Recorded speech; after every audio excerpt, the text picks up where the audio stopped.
Dudes and dudettes, boys, boys, boys. Okay, just a quick little heads up for oaks that use the USA train blocks to build their stuff. If you're not shipping or there's a lot of, carrying around or a lot of handling of the loco, this probably wouldn't bother you ever. However, me shipping stuff all over the place, just now had a problem with a loco that got to a customer where the side frame, this USA Trains one, actually slipped off the axle. So you have the problem, I'll show you the mounting now, how it works, that the side frame was sitting like this, hanging on the ground. And because the mounting block sits here, like you can see there, the whole train drops to one side then. Now, if you wake up and you see, you'll see it immediately. But if you're not mechanically minded, you'll put it on your track. There's still enough pickup at the back here to make that thing run. Even, like in this case, what happened here, with the bloody pilot running over the track and rubbing it right through. But what inevitably happened there now is I'm sitting with a burned motor, 2 of them, and a buggered ESU XL5, because it pulled so much amps that it wasn't even funny. And I thought, you know what, a lot of blame can be slung around, and the oaks that do the shipping, the more fragile stickers you put on that box, the harder they try and throw it. I don't know if it's an IQ thing, because you didn't go study when your dad told you to, so now you're handling boxes in a warehouse, and you want to be so much more in life. And then, just to get rid of your frustrations, you will fuck up everybody else's stuff because you can. And you will throw and not look after this. I get so upset. This lot, the damage on that train is 10,500 rand. I have no idea how I'm going to tell the customer that he must help me pay for it. Because it was not his fault. It was not my fault either, because it left here perfect. So this is a dilemma. So in the beginning, what I did was a couple of things. I realized that if you ship a train, doesn't matter how much foam you pack around this thing, if there is a way for this block to do that inside that box, it will get there stuffed. Because let me bring this closer. The first thing that happens is, because my locos are so heavy, if there's a jolt of 6 kilograms on this, we reprinted these now, we made them stronger, that they're not flexible or whatever. But if the jolt's there, it presses that frame off the axle and the whole thing drops. All right, so the USA train side frame is much thinner than ours now, and it's flexible. The ones that we got here now are much, much thicker. It's a PEG base with a resin front, so this thing doesn't bend for nothing. It is much, much stronger. But I thought, just to make sure, because these are going to Germany, I don't want the same scenario. Just give it a brace at the front here, just to keep the block, just to keep it together. It doesn't have to be a massive thing. And that actually worked out better than expected. I'll show you now. But to get back to what happens here, because of the design of this thing and where the pivot sits at the back, you see it's a third in on the, don't worry about the print marks there, you don't see that, that's in the chassis frame. It's a third back. That where your pivot sits. This front, there's nothing supporting it. Yeah.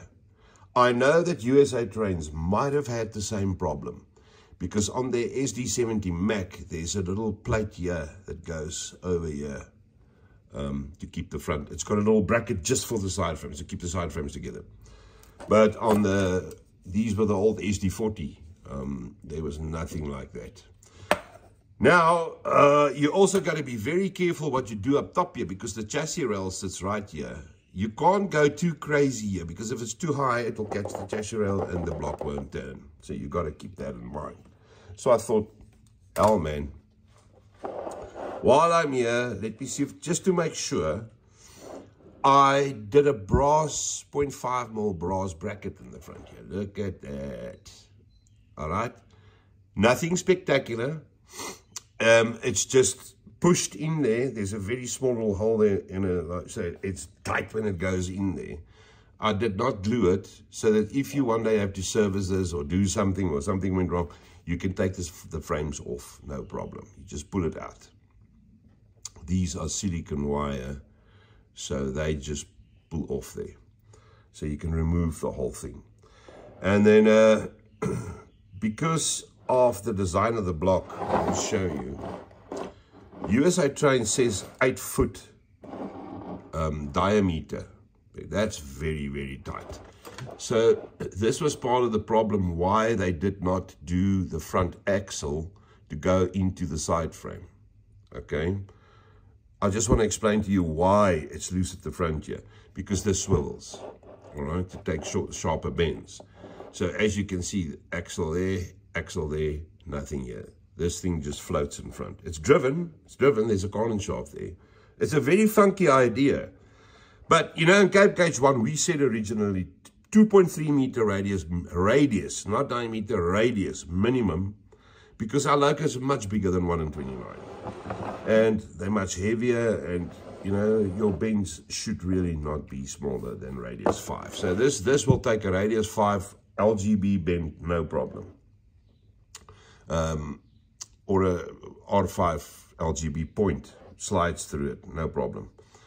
But because of that now, you know, the side frame was never attached to the actual axle. So I decided, you know, while I'm here, this is Perspex, nicely shaped up. You got to get the alignment right. Look, there's 4 screws in it that is used, that comes with the blocks that holds the cover. So nothing else was drilled or anything. So I used the original ones, and I just, you know, this is now solid, so it can't go anywhere. Like I've done on this one here. This one's also got it like that. Yeah. And that train, remember when we did the dyno test, actually pulled very well. I think because the axle is solid now, there's much, the pivot gives more force onto the front axle now. That's just me. But okay, let's now go further. The sandpipes. Oh my soul, if there's one job that I hate, it's a sandpipe. There you go. This one was a reference one. I did them here like that, which is crap, because that's not their shape. They ran in an S shape here, like there. Now, with a brass bracket here, you can do the sandpipes and everything attached to that bracket. It's lovely. It's brilliant, because now you don't have something attached to the to the chassis, and the frame's got to play in it. I mean, and that always remains the same. No. This now turns with it. Man, it was one of my better inventions, this. All right, so, you know, there's the back one. You know, you just got to be careful that you don't go too high here, because the coupler sits right here. The 35's got a very short overhang at the back. You can see over there. So you got to be careful when you put the coupler in here that you don't catch anything here. But the sandpipes at the back, at the bottom here, yes, man, they came out bloody nice. The other thing, which was probably the biggest bonus for me. I mean, look at that, dudes. This front here. Yeah, that's ugly. You know, I always wondered, couldn't they make the ends just round, or, you know, give it a bit of a shape or something? Because that is the face of the locomotive. You look at this thing from the front, you take a picture.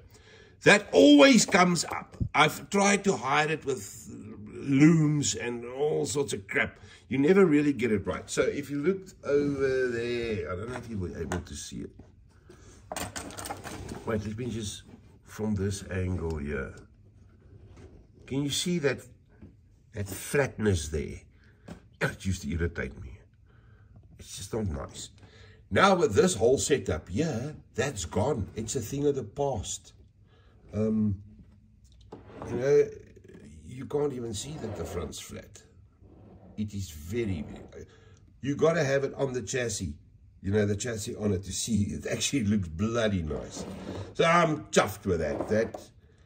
Okay, and also if you make these floppies straight, you got to space it up underneath there that this doesn't seesaw. So if you put your hand, they must be solid. You know, there mustn't be a wheel off the track that it seesaws or whatever. If you just screw it down straight, that will lift up. You'll have a seesaw.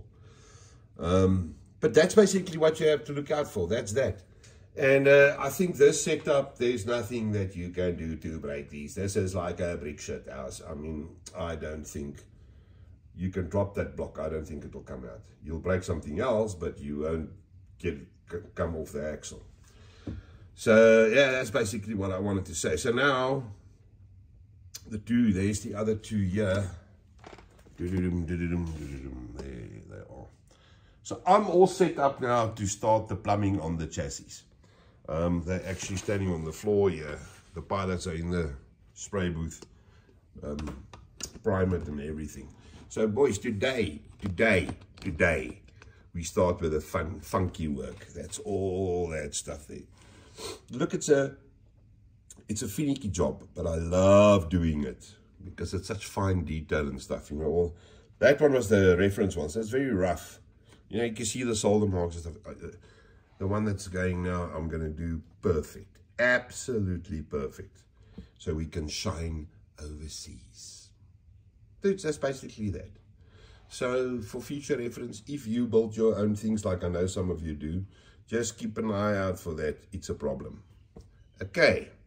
Goed dudes. Tot ziens.